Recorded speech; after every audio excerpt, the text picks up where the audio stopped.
Hi everyone and welcome to another edition of BossVG Reviews. Today I'll be reviewing Enslaved, Odyssey to the West. I played through the PlayStation 3 version, which is virtually identical to the Xbox 360 version of the game.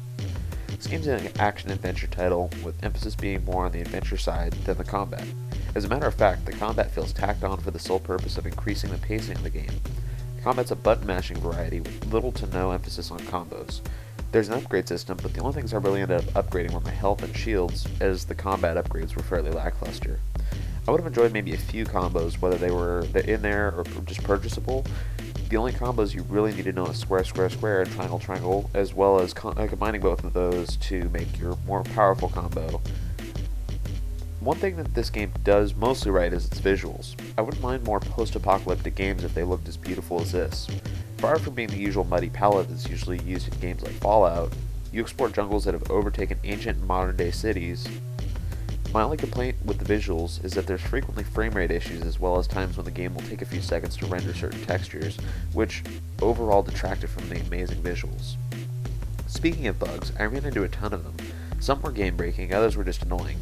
An example of a game-breaking bug was in the very beginning. When I jumped off a pole to grab onto a ledge, my character let go of the ledge, landed behind some boxes, and I couldn't move.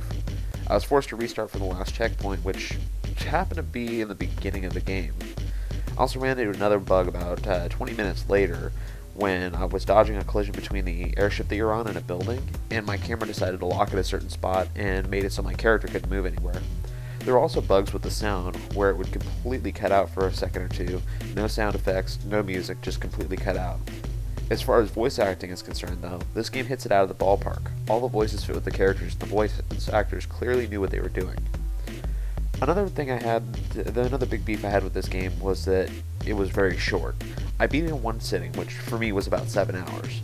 Not only is the game extremely short, but the ending made just about as much sense as the last half an hour of Metal Gear Solid 2.